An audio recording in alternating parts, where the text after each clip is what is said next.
YouTube, it's Brian Phillips. Look at this. The 2.3 meter Fox. It's huge and delectable. Not quite as delectable as the 3 meter, but the 3 meter is not on sale and this one is. So if you guys are thinking about big, bold, and beautiful, you might want to get one. Now, I must admit, if you go back and watch our Unbox Build radio setup, I was not using an NX10, but I am now. I was using an NX6, and so I just got done doing a little bit of refresher on setup, and just to show you, takeoff flaps, landing flap setting.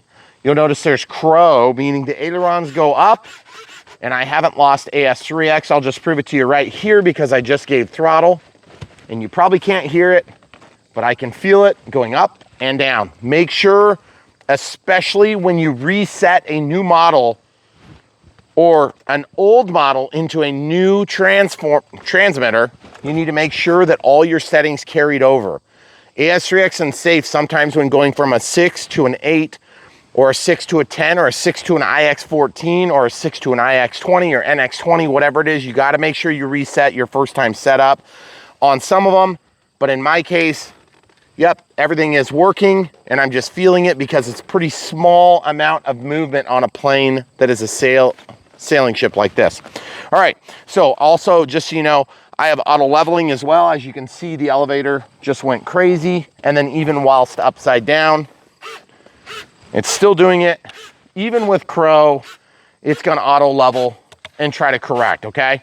Remember, I don't need safe, but I use safe to prove that it can be an effective tool for a beginner. And if you are a beginner, this would not be a terrible choice, but there's many, many things you can do with safe to help keep you flying as a beginner. It's not something you would absolutely need. Okay, camera crew is gonna come over here. Obviously our throttle's good. We're gonna launch. Actually, let's launch this way. We've got more drop then. Okay. I'm gonna go ahead and do a little run up to that edge. You can stay right where you are. Okay. Okay, so takeoff flaps now. I have very little crow on takeoff. Mostly the crow comes on landing, okay? All right, so without further ado, oh, and by the way, because of the crow, and I used an AR631, I don't have any master gain. So it's just a fixed gain, okay? About 30, 40, 50% throttle, 60, that's good. Oh yeah, look how good that is. Beautiful, guys. Look at this.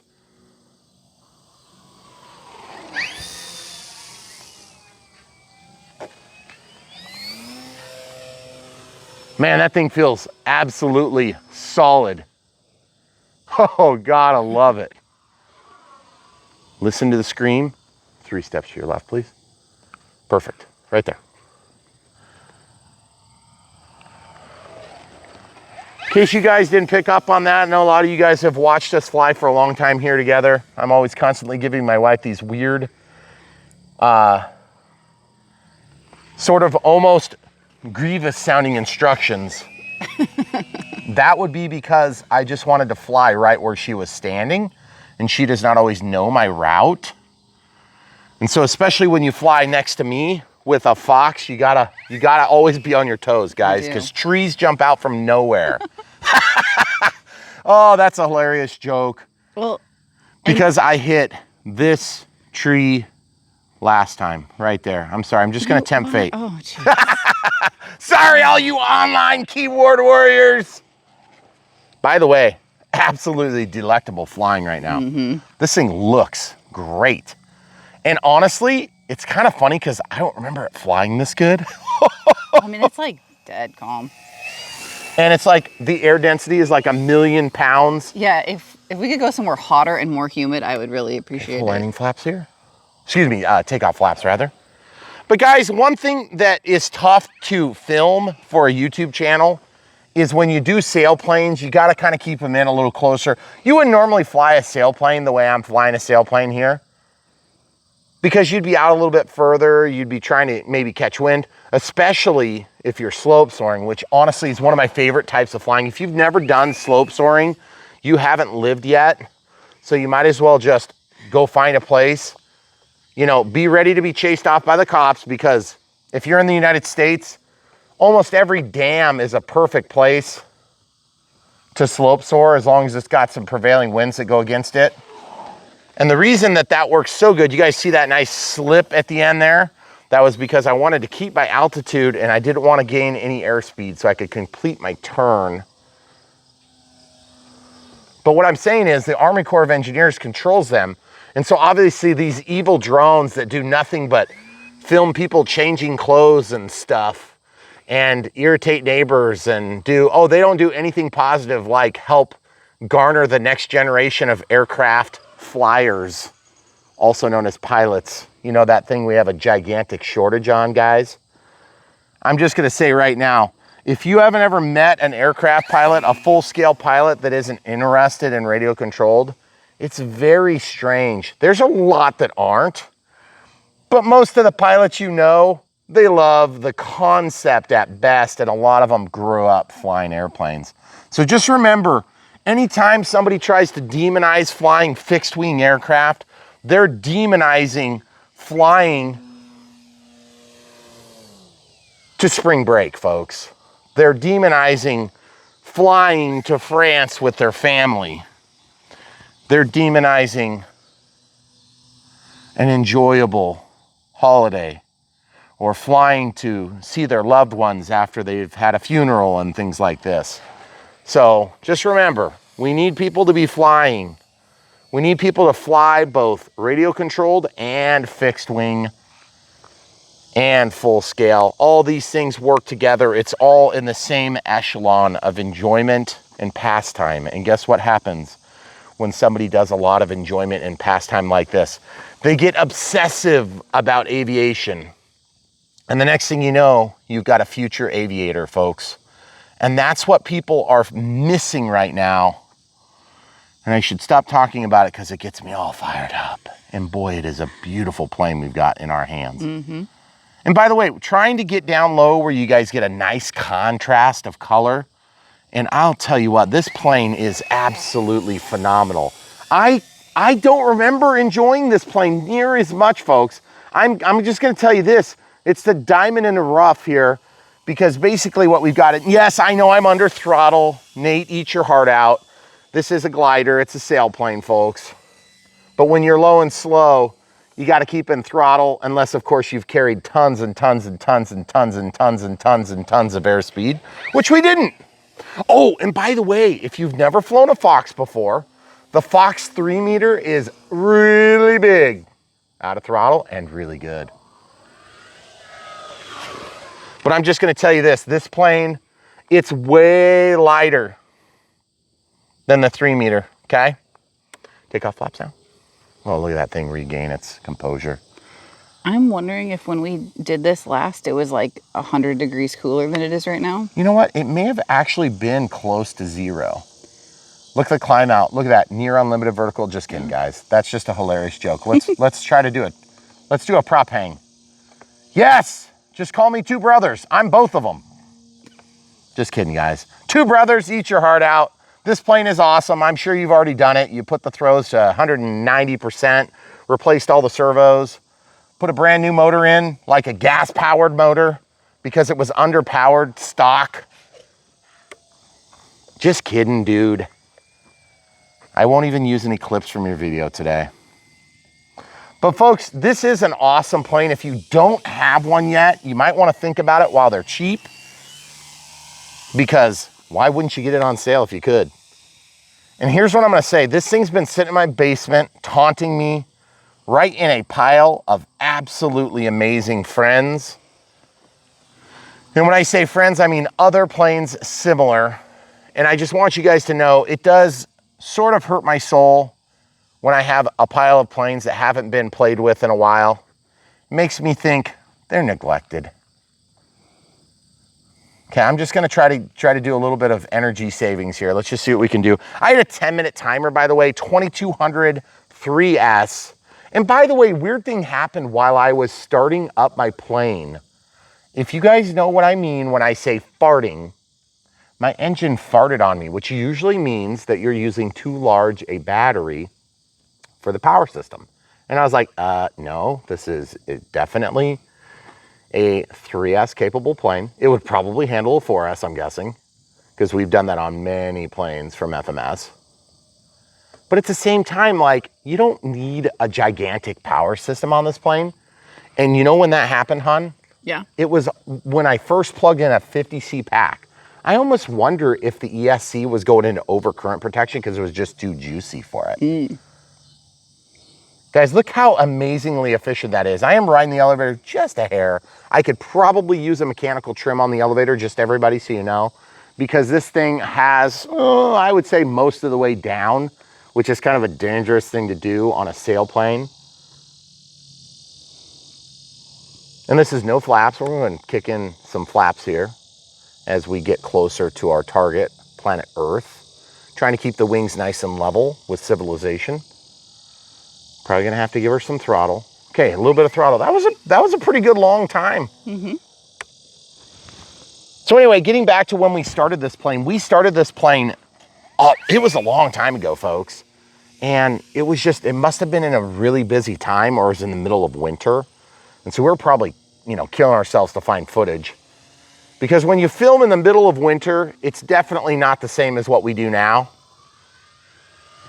Because we get out here and you can pretty much film as soon as the wind decides to calm down. You guys hear the crickets? Oh, that's so sweet. I love the sound of them too. You probably won't hear it in the video, unfortunately. The bigger one screams louder. Okay, take off flaps. Gotta love it. Yes, we're both involved in the display, so I can fly over my head. That is legal because we are involved in the display, folks. Keyboard warriors, relax. Oh, gotta love rules. Rules about our foam planes. What an absolutely perfect way to spend an evening. I can think of only one better way to spend an evening. In the air conditioning? Well, I mean, you could do that in the air conditioning or not. But the air conditioning would probably make both better. Yes. Definitely. Take off flaps, landing flaps, crow.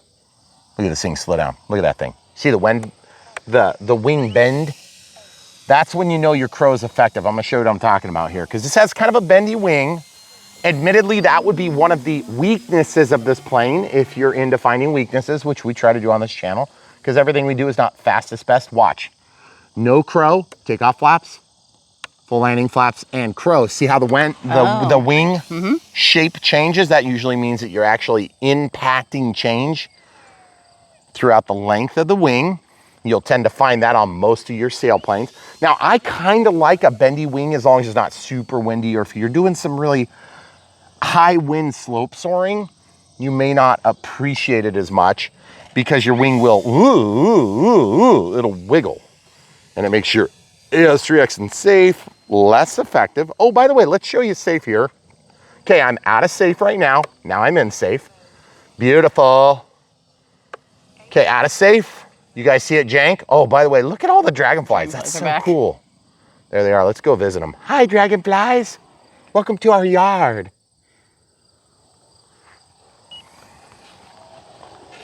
Did you see the slip I did? That was fun. This thing has a huge rudder. Oh, and by the way, we are now past our 10-minute timer. We are into flight at about 11 minutes, 10 seconds.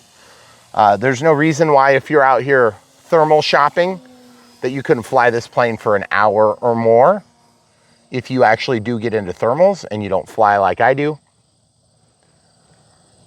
Do you have a voltage alarm? Nope, this is a Gen 2 battery. Okay.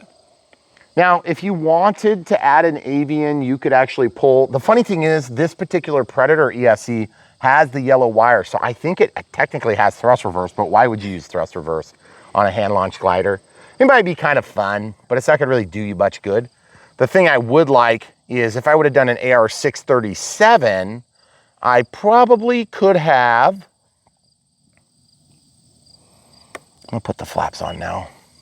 I probably could have gotten the pack voltage, which would have been nice, and then the boop, boop, boop, beep, beep, beep, beep, beep, beep, beep, beep, beep, also known as Vario. So if you guys don't know what a Vario is, it is a barometric, it's a barometer, so it's a barometric based system that tells you the rate of ascent or descent based on change in barometric pressure. And so if I were here, it'd be like, nothing. Then it'd be like,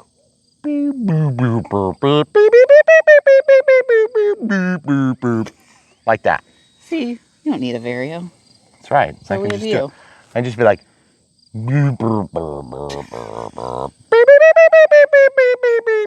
so now that you've heard it on Brian Phillips RC, now the thing that's nice about it is, like, even though, all joking aside, it is one of the most critical tools if you're sailing, folks, because you need to know if you're gaining altitude or not.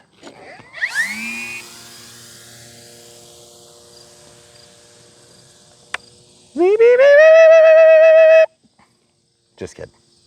So if you've never worked with R2D2, you won't enjoy, let's see the moon. Show them the moon. There goes a cat freaking out, of course. Oh, there's the moon. Yep, and look at all the cat is freaking out because all the dragonflies are around her. I don't know if you guys can tell, but there's dragonflies going all around. Okay, take off flaps. We're just gonna loiter next to the moon. Did I get it in the same shot for you there? Yep. Right in the elevator a little bit. Okay, out of the takeoff flaps here. I wasn't very efficient. I get my airspeed. So folks, I really enjoy flying this, you know, now that I'm done complaining about rules and losing the possibility of having full-scale aircraft pilots as well as RC pilots. There's no reason to freak out about drone registry. It's just the way it goes. There's always gonna be some idiot politician somewhere coming up with some stupid rule to try to make your lives difficult. There'll be somebody, some entrepreneur that wants to make some cash off of you by helping you to avoid following the rules as the FAA originally intended. Don't worry, they're already alive and well. Okay, that's full up trim, just so you guys know. I need to definitely do a mechanical trim on my elevator.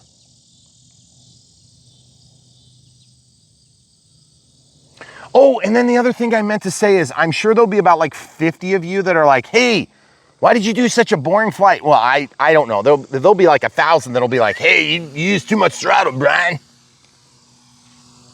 And I understand that because truthfully, on a sailplane, I agree. You know, like the way you use these planes, it's not the same as a P-51, but this is a Fox, so it's an aerobatic. You know, people do aerobatic things with these Foxes. And the 3 meter is way heavier, way heavier, but it's a great flying plane. And you can break that thing down in seconds. I mean, literally seconds, guys. Because even the tail section comes off. One servo cable. Oh wait, was it 2? I can't remember if it's only 1 or 2. Maybe it is 2. I take it back, guys. It might have been 2 because you got the elevator and the rudder, and that's a big model. Holy cow. It's got to be like twice as big as this. And this is a 2.3, and you're like, wait, it's only 700 millimeters bigger, Brian. How could that be? Well, it's because the body of the aircraft, the wingspan is not the only measurement. This one has a little bit longer wingspan to body size, in my opinion. But I could be slightly mistaken. I didn't get out a ruler. Ooh. That felt too close to call, but it wasn't. Take off flaps now. Having to fly efficient because I'm flying the Sunset. By the way, if you guys aren't used to flying your batteries totally dead like I do, and I kind of have a reputation for being mean to my batteries, I just want to let you know I'm 16 minutes into this flight, 16 minutes and 13 seconds as of the last report. And you could do longer, guys, by a long shot if you were out there thermal shopping.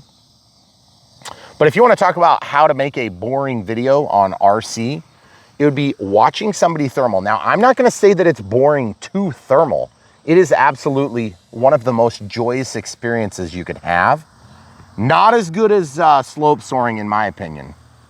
But I'm going to tell you this. One of the tips I can give you is as you let your smart pack recover, if you buy the battery that's in our link in the video description below, right next to the plane and the receiver that we used, as well as the NX10, then what you can do is you can let that thing self-balance. And when you're not discharging, especially a Gen 2 pack, it's gonna self-balance really nicely, okay? I think I might be getting close. You guys see that? I actually almost stalled it for yours truly.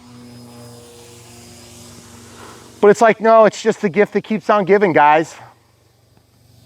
But what I was gonna say is one tip to kind of tell where you are on a Gen 2 pack with no telemetry is just fly the thing. Get out of throttle, give it hard throttle, and see if it backs off or you hit low voltage warning. At which point you make a decision. If I hit warning, get out of throttle quick, get the thing flying, get to your LZ, get ready, be prepared, and then get to altitude, a couple mistakes high, retest. When it's hot, you'll be more likely to destroy your battery. I'm just coming in. I wonder if I should try to catch it. I haven't caught this plane, I don't think. Where do you want me to go? Why don't you go back toward the house maybe? Okay. I don't think we'll get as good an angle, but that's okay. I like catching these planes. I'm not a very good catcher. I know some of you guys are thinking the worst, but you should already know that by now. But I'm just gonna go ahead and try. Now, if you're catching a plane, I usually like to bring it down to altitude where you're gonna catch and then kind of fly it back to myself, carry enough inertia. You know, I just feel like I might be cheating the technology that I put into this plane, the Crow, hon. What do you think? Oh, yeah, because you won't need the Crow. Yeah. Okay, what we'll do is we'll do both, okay? We'll do takeoff flaps here, and then we'll just do landing flaps right. I'll try to get it at my feet. Okay, full landing flaps, also known as Crow. As you can see, absolutely no problems there. And the nice wheels, and watch this, I can roll right onto the grass where it doesn't scrape up the wings. Okay, throttle cuts on, I'm 9 minutes 10 past my 10-minute timer. So that's a 19-minute flight. Battery's probably a little bit pissed off, but I don't care because this is what we do for you guys on Brian Phillips RCs. We try to show the planes, not the fastest, bestest, cheapest, crappiest, greenest, whatever. This plane is an everyday flyer style plane. It's gonna take some bumps and bruises. It's gonna give it out whenever you want it. It's gonna fly great. It's gonna be cheap to battery. It's not gonna have perfect lines. There's gonna be some imperfections here and there, but it's well within the realm of enjoyable hobby grade plane. It's gonna fly phenomenally, as you can see tonight. Granted, it is calm, okay? And admittedly, I need to make a mechanical trim on my elevator because if you look at my elevator, look where it is, guys. No AS3X or safe. That is not enough to go level. So that means that my model is probably a little bit nose heavy, I would imagine, but that's whatever. I can't really squeeze that battery back too much further because look where the captain decided to stuff his receiver. And also, not a huge fan of the clip style closure because sometimes when you break a tab or you push one over trying to get hasty and you kind of force one to go whoop, they don't always bend back nice. And then you're stuck taping it on and hinging it, you know, with a long piece of tape, or you'll take and do magnets or something. But here's what I'm gonna do is, we're just gonna do a quick sorties and see if I can catch it real quick. Camera crew's gonna go back about 6 or 8 steps. And if you guys have questions about this plane or you wanna buy one for your own, check out the link in the video description below. We love that you guys do that. It helps to support our channel. Obviously, BrianPhillipsRC.com is gonna get you access to discounts, coupon codes, and things that we know about from the manufacturers. And we will try to pass everything along, takeoff flaps now, in a timely manner so that you can actually respond to the choices. I'm gonna go out here over the grass. Should be a pretty easy catch. Remember guys, I'm just a regular pilot. I'm not something special. Oh, yes! I almost never get it on the first shot, but the takeoff flaps and Crow really did help to slow it down, and I didn't break the wing off, which is nice. Catching a plane is strangely fun, okay? It may not be so fun to watch, but I can tell you this, it is definitely fun to do. And I like better catching them way out on the wingtip and then spinning because you can slow the plane down easier. But I just didn't want to biff one on camera like I usually do. Because I could sit here and fly all night and catch like 17 times in a row and never miss. And then as soon as the camera turns on, it's like, oh, you may not catch. Anyway, something about filming. Okay, so complaints about this plane because we've talked about a lot of positives, okay? Positives are, look how big this is. I'm 6'1", 2", something like that, okay? So it's big. Let's look at this dimension, okay? Throttle cut is on now that it's next to my unprotected toes. I love the fact that you have a full length setup. You only lose this little bit of aileron, so that's good. We don't waste any of that wing. We have a nice looking pilot, nice looking instruments, but nothing over the top. It's just basic. This canopy is clear enough you could probably get away with FPV, but my guess is you're gonna wanna cut it out and just have your naked camera, because this glass, this plastic, is a lot harder to see through than most people realize. I don't do FPV on this channel because we can't share the footage. All right, mechanical trim on the elevator is gonna be easy. It's one set screw, and I'll just pull this rod or push this rod to get it back into the position. And just full disclosure, if you wanna look at my trim, minus 100%. I started the flight today at minus 90. That would have been imported from my previous radio system. We try to show these things because when you have a plane that somebody always is telling you it's perfect, then that doesn't do you any good as a viewer if you're trying to make a purchase decision. This is a good plane. You will enjoy it. It is not as good as the 3 meter, but it's probably better for thermaling than the 3 meter. The 3 meter is huge. It looks even better in the air. It has presence, especially before you hit trees and break the wing in half. It's super embarrassing. But still, if you want to see that, we actually have a video of me crashing the Fox 3 meter on a revisit into that tree right there. Right at the end. It's the Fox and Eagle killing zone right there. We lost an F-15 Eagle from E-Flight when we were doing that on maiden or second flight or something like that. Maiden. Yeah, and so we still currently have that plane. And by the way, not a big deal. This is just part of the hobby. Every once in a while, a tree jumps out and catches you. Now, one thing, though, honestly, that's helpful in terms of crashing, we fly the same area most of the time. And if you're used to kind of jumping from site to site, it does get a little bit harder, especially when you go from a smaller plane to a slightly bigger plane, because your reach is a lot further. And sometimes you're like, oh yeah, I'm good for depth perception, but it's just so much bigger, you sort of disassociate exactly where it is. So not to make excuses, I still make mistakes. I obviously made a mistake on that one, but it is a challenge that we face as pilots. And so it's really our responsibility to avoid obstructions that didn't just jump out in front of us. They jumped out in front of us 45 years ago when that tree was planted by nature or a bird crap. But anyway, guys, I love these things. I want to try to teach you a little bit. If you're a brand new pilot, this plane would not be a terrible choice, but I would not start with a sailplane. Sailplanes fly a little bit different. They're not bad flying planes. There's certainly nothing wrong with starting within a sailplane or a sail ship, a flying ship, if you will, range. You can do this because according to Ian, long-running inside joke coming, you don't need an elevator on a well-trimmed sailplane. I don't know about all that. Hard to do loops without it. But I usually do loops. actually, I bought an ASH 26 from a guy named Ian once. I met him at the casino, and I bought this plane from him, and it was the sweetest and most nicest, beautiful plane that I probably have had in a long time.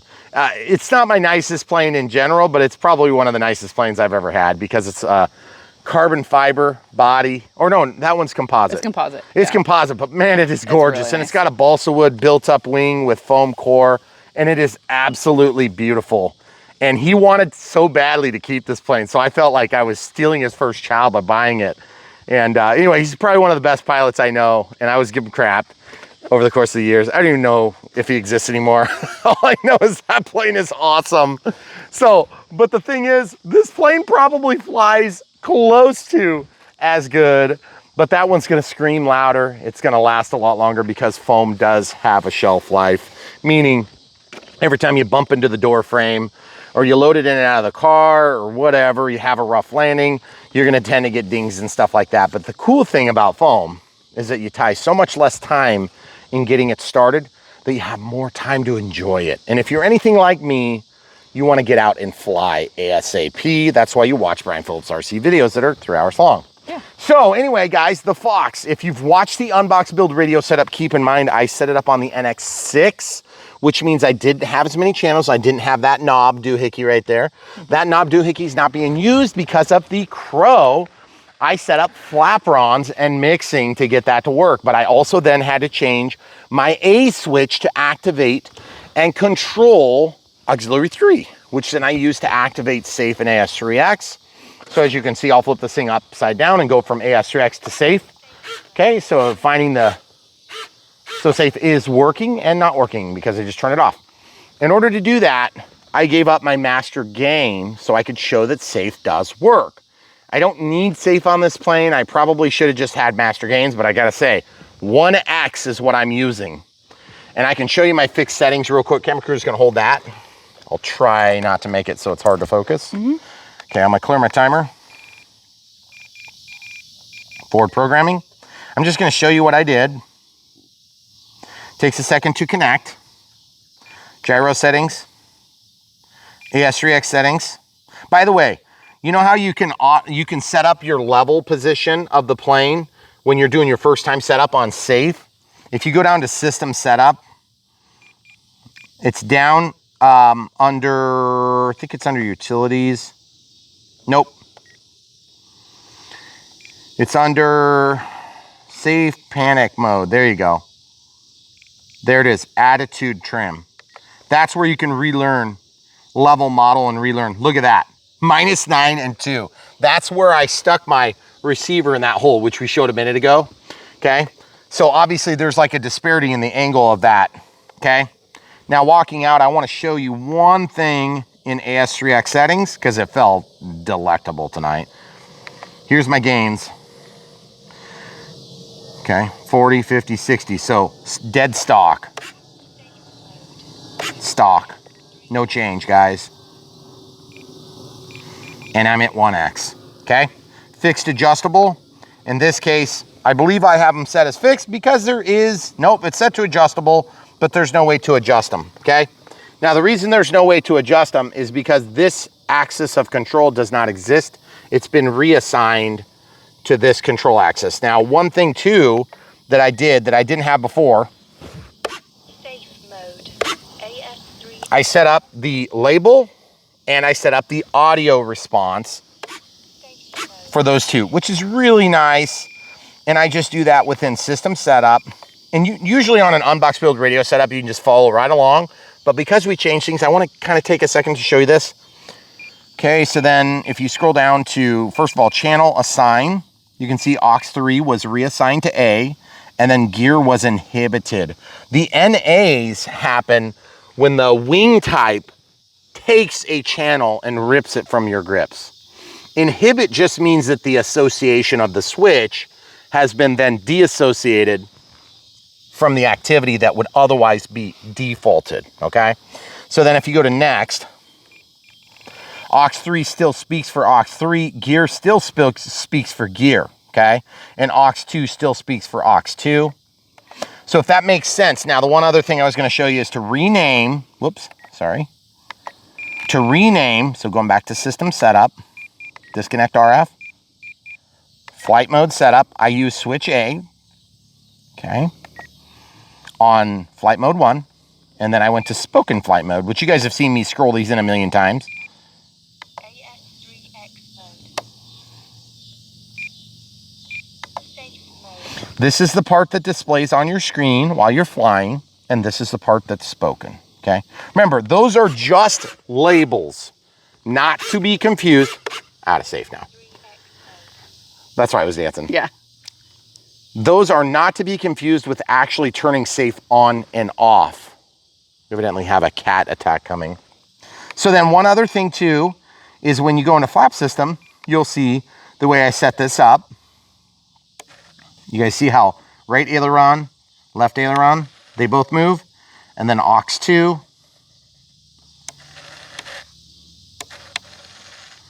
With a 2-second.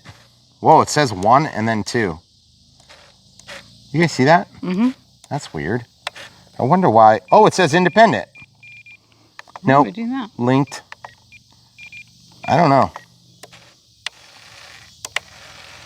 Yeah, that was a setting that didn't carry over. This is why once in a while it's nice to go through your settings when you go from older firmware to newer firmware, because we went from a 6 on original firmware all the way up. Oh wait, I should clip in first. Okay. We went from a NX6 to an NX10, and we made just a few basic changes. I spent probably, let's call it 8 to 10 minutes doing changes, so it wasn't a big deal. But that being said, if you're brand new to the hobby, don't get overwhelmed by those changes in a video like this. Go through an unbox build radio setup with us. That's really where we teach you how to set up the basic setup on an airplane. And then what you do is you learn 5, 6, 7 planes, which I know it seems like a lot, but by then you're not gonna need the help. I know you think I'm full of crap, but the truth is you won't need my help at that point, okay? Because once you have the basics down, digging into some of these menus, you might watch a plane video like this and say, oh, I didn't realize you could do that. Well, sometimes I say that on these videos like that independent linked. We've been asking for years, like, what does that actually do? Because it never actually did anything before. And I think it was a firmware issue actually back when we were on the 6. And then one of the latest releases, which I got to admit, there actually has been a release for a couple weeks. I've just been too lazy to do it. So I need to get in there and do it ASAP.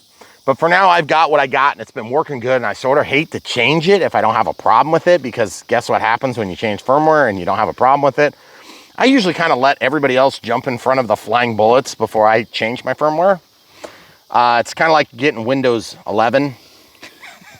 It's like, yeah, you guys do it. You let me know how terrible it works. And then like once they work out the bugs, I'm like, yeah, I'll get it like about right before they discontinue 10. Well, at least that's my principle. So anyway, NX10 worked really good. This thing flies amazing, guys. Pure glider. I don't know if it would be that, maybe not that good, but the thing is, you could take this motor out and just put a weight up here and you could fly this a pure glider. And you're probably thinking, well, why would you ever do that? Because you may want a plane that's not capable of sustained flights. You can fly it. Wink, wink, nod, nod. Because then that becomes not a drone. I don't know if you guys knew that. But anyway, this is a powered glider, as you can see from the prop. But as soon as you take the power source out, it's no longer a powered glider. So it exempts you from some application of the law, in case you needed that. So anyway, guys, on sale right now. If you're watching this and the sale's over, I am super sorry. Click the bell for notifications when you're subscribing so you can get these things in time and then have actionable information. We try our very, very, very best to showcase this stuff in its best light as possible. And also within the understanding that I am just a pilot like you. I'm getting better, but I am not a perfect pilot. I pretty much started flying when we started this channel. And maybe like a month before, I don't know, a couple weeks before. It wasn't, I mean, it was like I was flying little drones inside the house. I had a helicopter I couldn't fly, a CP1, Blade CP1, and all I could do was take off and keep the tail pointed to me. Now I'm doing 3D maneuvers and still crapping my pants every time I do them. But the thing is, like, I'm actually doing them, which is pretty cool. And I gotta say, over the course of the last 9 or so years we've been doing this channel, I have learned so much about flying. And there's been a lot of difficulty in learning to fly, and there's been a lot of huge success in learning to fly. And I can tell you this from experience, if you're brand new, you're thinking about getting into the hobby, just do it now. If you wait 2 years, you're gonna be 2 years behind of where you could have been. If you wait 6 weeks, you're gonna be 6 weeks behind where you could have been. You're not gonna make up time, I promise you that. Now, of course, schedules are a reality. Some of you guys are coming back to the hobby. You used to do this 20 years ago, back when everything was, you know, gas and, you know, 4-channel Futaba transmitters. Listen, those are days of the past, and you can still probably fly some of them illegally because there's some stupid rule that prevents you from doing each of the things you were doing. I don't really care about any of that crap. I just want you guys to be flying. And the newest technology, I mean, you're getting this pretty much for the same price as what you were getting that 4-channel Futaba for. And you can do 10 channels, mixing, all sorts of sequencing for gear doors and stuff like that, which I almost never use, by the way. I've used it one time, thought it was a big pain in the butt, and it really didn't add anything because you had to eat up channels for it, so I didn't. And I have a DX18, just so you guys know, that I flew with for a long time. And it was an amazing transmitter, and I do have forward programming in that still. So I just think the NX10 is a great fit for an average pilot that wants to do some cool things like crow once in a while. No, you don't need the 10 for this plane, but I would highly suggest it. You pretty much, like, to set it up the way I did, you need the 8 or the 10, okay? The 10 just gets you there for a few bucks more. You get the bigger battery, you get the lanyard, you get, you know, just a few extra features that you wouldn't otherwise get, okay? But really, the big thing about the 10 is when you're getting into the faster jets where you really do need some extra channels to do thrust reverse and things like this. But this plane itself is an amazing plane. And all I'm gonna say is, if you wanna start flying from scratch, don't wait, okay? You're not guaranteed tomorrow.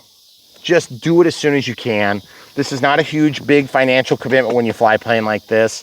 I would not suggest this as a brand new first-time pilot. This would be kind of like in your echelon of first planes. Let's say 4 or 5 planes you get when you're a brand new pilot. This would be a great one to have in your tool bag because it's a good flying plane. It's not super expensive. You can use a cheaper receiver. This AR631 is not crazy for price. You could put a 630 in there, it'd be fine. I would suggest you get stabilized in AS3X and safe in this case. If they're offering it with a reflex, you can get away from the more expensive receiver, but you're gonna have a little bit more cost up front from the plane, okay? So what we link to may or may not include that, so just check. The reflex B2 means you could use an AR620.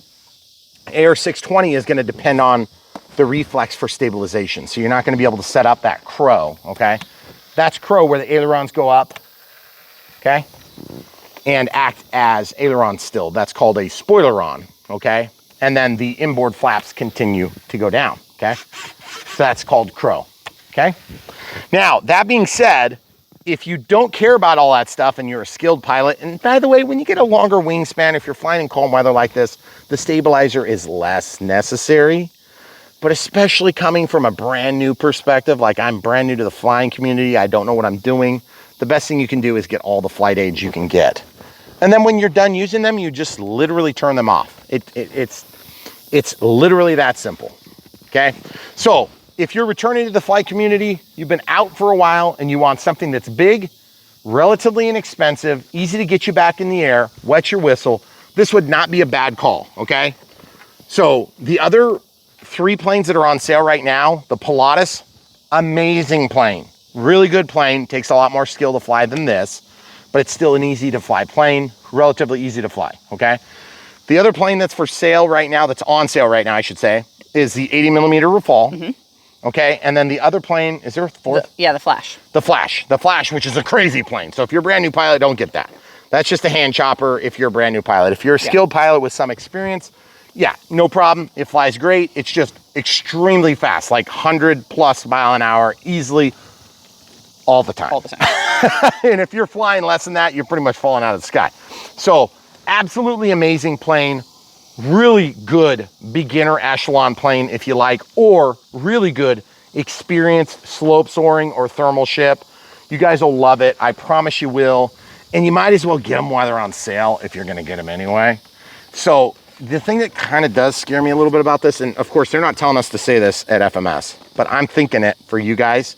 And within the concept of we work with these guys, we kind of can read them. When they put stuff like this on sale, that means sometimes they have like a bunch of other stuff coming to take the same spot on the shelf. And that makes me a little nervous. So I don't know what's gonna happen to them. I'm not trying to scare you into buying something that you wouldn't otherwise buy. That's not what we do on this channel. I'm just thinking through logically. Why would they put all these on sale right now? Why? Why would they do that? Probably because they have plans, okay? I don't know what those plans are. They didn't tell us, dang it. Wish they would, okay? Because then I could come forward and say, hey, this is what we know and this is what we're allowed to say. And by the way, they're not disallowing us for telling you anything either. But what I will tell you is that you like this plane and you want to get one before it would potentially not be available for a while or permanently. That'd be terrible. I would hope they would tell us that. I would hope they would tell us that. They usually would, wouldn't they? Yeah. I don't know. All I know is we can never figure it out with the Chinese. So the FMS is the Chinese. If you guys didn't already know that, FMS makes planes for E-flite. They make planes for Aeros. They make planes for themselves. They make some of the best planes out there right now, okay? And there's nothing to be ashamed of when you're making some of the best planes out there right now. Yep, they're foam. They're not ARFs. They're not the most expensive. They're not always the fastest, cheapest, best, but they're good planes at what they each do. Yep. That's what we like to share here. So guys, at the end of the day, 4 easy ways to support us if you don't want to buy this amazing plane, which is the best way. We have Super Thanks. We have YouTube membership. Then we have membership through Patreon, which gets you away from the evil giant of Google. Sort of. Sort of. And then, yeah, sort of, because it's pretty much a spinoff. And then also we have PayPal. If you want just to, like, say you got an awesome hobby shop and you feel like somehow like spiritually compelled to buy from the link from Brian Phillips RC, which guys, we don't want to, we're not here to get sympathy. We just want to help you fly, okay? But at the end of the day, that is how we kind of make this all work, okay? Because then they say, oh, this guy made a video and then people bought stuff. Great, let's work with him, okay? That's how that works. It's not really rocket science, unless we're launching rockets, and then it is. And if you're selling rockets, yes, we've been saying this. We do ask this. If you're listening, let's get this going because we have a perfect place for it. So anyway, guys, at the end of the day, that is really the biggest ticket item that you can do to help us, beyond smashing the like button, beyond subscribing and clicking the bell for notifications and actually watching the videos, which does help, obviously. But at the end of the day, that's like maybe 1/5 of our business model is ad revenue, okay? It's really that, there's that big of a disparity. Because the people we're talking to, you in the audience, you. not me, you people. You people. You're the ones that love these things just like I do. Not like my camera crew. Nope. She tolerates them because she loves me. Right. How could you not? I can give you some examples. So anyway, all I'm going to say is buy these things if you like them from our links. That is literally putting food on the table. Okay? And you see me. So anyway, there's 4 little ones like that. All right, guys, that's all you get for tonight. The Fox 2.3 meter, amazing, eat your heart out. It's not the best, it's not the fastest, it's not the cheapest, but it's pretty dang good at all the things it does do. And you want one. Oh, I didn't even mention no LEDs. Yes, that's a complaint. I always forget to mention that.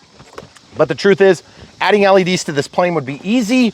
All you have to do is pull out this wire. You can pull the tape back to wherever the joint is, and you can actually extend that and run motor winding cable. You can tap the red and the black cable, or in this case, it looks like they use JR Futaba, or JR Hextronics color code. So you'd be tapping the black and red still, because orange, black and red, or white, black and red for servo. You tap those 2 lines, you already have a current limited resistance on this line going to the servo. You recover everything with heat shrink, run your line out, blammo whammo. You don't even have to put a current limiting resistor, but you have to size it for the BEC voltage coming out, which would be like 5 volts, okay? Make sense? Camera crew's got it. Got it. So we can do red, we can do green. It would be even really cool because you do have a servo back here with a connection point right there, guys. See? Boom. Another white taillight. You'll be amazed. You can fly these things in pitch dark if you have 3 points of access from which to fly. Make sure that you can see these omnidirectionally so that your body of the plane doesn't block the light as you're flying, okay? We did tons of videos about LED installs, and if you don't know how to do it, just go back. I can think of one like right off the top of my head. It's probably a tedious video. How about the Spitfire from E-Flight? We did LEDs on that. I know we did a long time ago. We did, there's a million of them, guys, and I'm not exaggerating. I probably got, I don't know, close to 50 or 60 videos on putting LEDs in planes. But that's one you could use as an example. And if you're searching, so like if you search for that, you want to find a video that's older. Brian Phillips 2023, RC. older than like 4 years ago. Yeah, Brian Phillips RC will help you find them easier. Now you can go to playlists too, but it's always in the playlist for a given plane, okay? So just look on the playlist for this plane, should be popping up anytime when I start shutting up. And you can click on the playlist, it'll bring you to the whole list of different things we've done with this plane. So guys, hopefully that answers all your questions and a little bit more. And if you want to help support us, you already know how now. All right, guys, that's all I got for you tonight. We tried to cram these 4 into a tight spot just for you. All 4 of them. It's awkward. But anyway, NX10 is good. 2200 4S was great. AR631 was amazing. 2200 3S. Oh my goodness, did I say 4S? You did. Strike it from the record, guys. 2200 3S. I just want to be confused when they look at the link. Yep, that's right. So 2200 3S. My apologies. Thank you, camera crew, for catching that. I did use a Gen 2. Yep. And this was a 50C, but it doesn't really matter. A 30C would have been totally fine on this plane. But amazing plane. All yours for cheaper than it should be right now. Check out the links in the video description below and Brian Phillips RC for coupon codes. Stay tuned. So much more from Brian Phillips RC coming.